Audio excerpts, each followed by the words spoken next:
There's a big announcement in the United States today that is going to affect the prices of homes in Whitby. Stick with me on the other side of this intro to find out exactly what I'm talking about. Hey everybody, it's Rob Marsiglio here from the Robert Marsiglio Realty Group, back for another weekly Whitby wrap-up. This week we'll be covering June 5th to the 11th. A little bit different today. I want to talk to you first about a big announcement out of the United States today.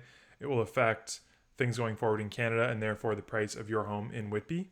Following that, we'll touch on kind of where mortgage rates are right now very quickly and then get into our stats with the detached homes all the way down to condos. Of course, we'll wrap up with the activity just to see have showings slowed down more, have offers slowed down, all things along those lines to keep you informed. So to start, we want to talk about the US Central Bank today hiked interest rates by the biggest amount since 1994. And so the Federal Reserve has raised its benchmark interest rate by 75 basis points in an effort to rein in inflation. So we know on June 1st that the Bank of Canada met and increased their overnight rate, which is kind of the equivalent in Canada, by 50 basis points, bringing that overnight rate up to 1.5%. The US now, there's just sitting in between 1.5 and 1.75%. I'll show you very quickly over here what exactly that looks like. So this is the news out of the States today, and you can just kind of see how this rate has, again, here's a 25-point rate hike over here, and it's just shot up again by 50 points at their last meeting, and then 75 points today. They meet again end of July after Canada makes its announcement as well. What do things look like in Canada? This is pretty much that same chart. So you can see this last rate hike is the one that just happened on June 1st. So the Bank of Canada will come out again on July 13th to make another rate increase announcement. People are projecting 50 basis points minimum. Considering the states went up to 75 basis points, people wouldn't be surprised to see Canada follow. Why is this important to you as a consumer? Well, it's going to affect how much it costs for you to borrow money pretty much. The more it costs you to borrow money, the harder it is to spend money.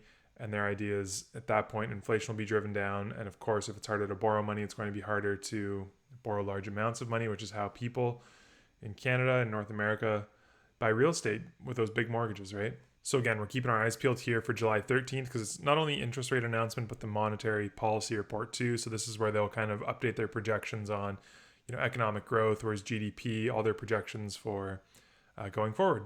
Now in Canada, that overnight rate that we saw go up by 50 points earlier this month, and then will probably go up by 50 to 75 next month.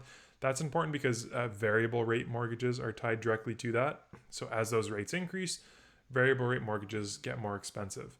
What about fixed rate mortgages though? Where are they at? Let's touch on that very quickly too. The Government of Canada's benchmark 5-year bond yield, that's the most important metric when looking at what are fixed rate mortgages, 5-year fixed, kind of the old standard, old favorite of Canadians. What's that going to be doing? So you can just see from May 25th up to now June 14th, June 15th, I'm recording this, up to 3.56, touched 3.6 briefly, I believe, today.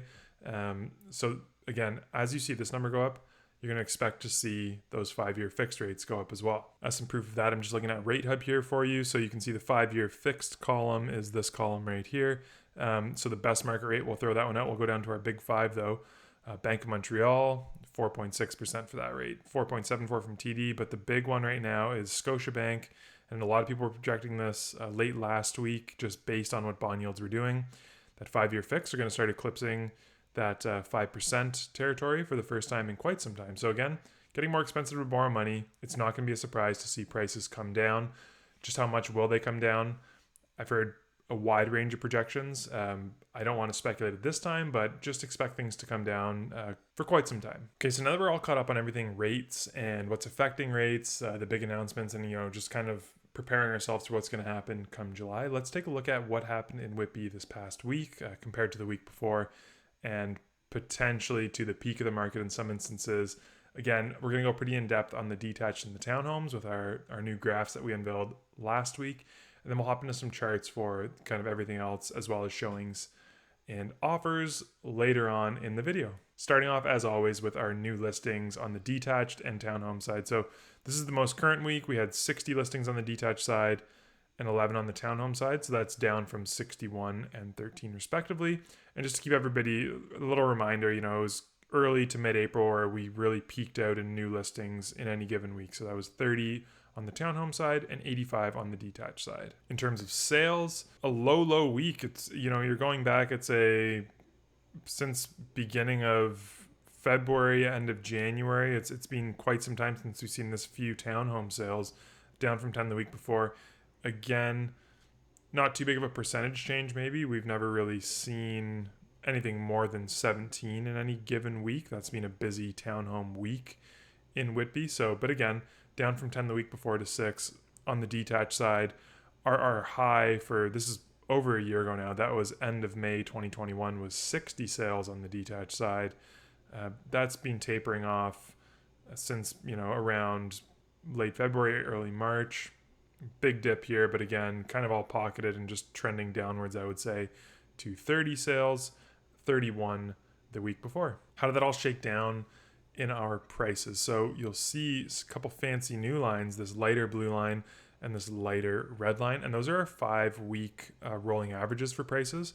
So rolling median price, my apologies, 1.2155 was the median sale price of a detached home in Whitby this past week. That's down from, again, that peak. We'll keep this here just to remind everybody of 1.6 once upon a time. For townhomes, again, you can see the trend of the rolling 5-week is downwards as well.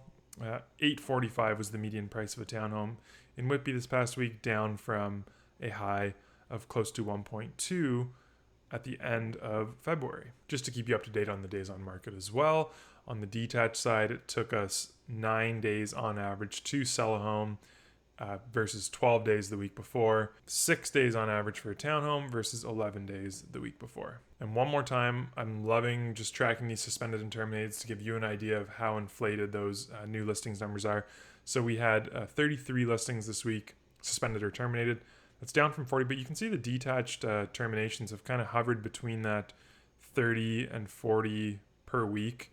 Whereas now, I'm not calling this a trend yet, just 2 weeks in a row, but suspensions and terminations on the townhome side are down. These may be as a result of, some move-up buyers from townhomes to bigger properties are being forced to sell. There's just no options to terminate those listings anymore. They need to get out of the property up into what they purchased and just had to sell for what they could. Here are other property types now in Whitby. So what I've done this week is the top number is kind of what's going on this week, and in brackets is what happened the week before. So semis, 4 new listings versus 8 the week before, 5 sales versus 1 the week before. And you'll see that that's affected our months of inventory pretty drastically. We talked about in the last video how this is a pretty volatile number when you are talking about a smaller market segment like the semi-detached homes in Whitby. So 5 months of inventory last week has dropped down to 1.38 months of inventory this week. Again, an illustration in volatility, same as with the condo apartments and the condo townhomes if you're peeking ahead already. Our 5-week average for the median sale price was just under $880,000, and that is down from just over 1.1 million the week before. And again, the median price point this week was a lot lower, and with 5 sales, it's just going to be weighted a lot heavier over the last 5 weeks. So we'll kind of see where this 5-week average goes to. For condo apartments, 5 new listings, no sales, 5-week average of 781, which is unchanged because there were no new sales this week. We have 15 active listings, and again, 2.14 months of inventory. And our condo towns, we had 8 new listings versus 4 the week before, 1 sale versus 2. Our 5-week average is up slightly to just over 683,000. And we have 16 active listings with 3 months of inventory currently available. And lastly, let's wrap up with our showings per new listing pulled from Broker Bay. Again, the kind of main booking system for realtors in the GTA. We're always illustrating here, we're up close to 32 showings per new listing back in January. And again, our clear signal of a market slowdown was when this number really started to drop in February, I'd say, and it slowly dropped. Maybe a bit of false hope in May in terms of a slight pickup, 3%, but June has really quieted down for the first half at least. So we're going to keep an eye on this number, just under 13 showings per new listing, which is down, 20% from the week, from the month before, my apologies, to this point. And you're seeing the same things with offers. This number dipped down below 1 shortly in May. Again, a bit of false hope, a little bit of a bump up 4% from April, but June has brought it back down 11.3%. So that's the wrap up for this week, June 5th to 11th, 2022. Those are the numbers. Let me know what you think down in the comments below. As always, please reach out if you have questions about your neighborhood or home type specifically. All the contact info will be down below in the description of the video. And I'll keep doing these every single week to keep you informed as to what's going on. Good news or bad news, the market is what the market is. If you need to be making a move, we'd love to help you out. If you don't need to be making a move, we'd love to keep you informed as to what is going on in the area regardless. Please share this with friends who are interested in learning more about the local real estate market. I hope I'm providing value as always. Until next time, stay safe and cheers.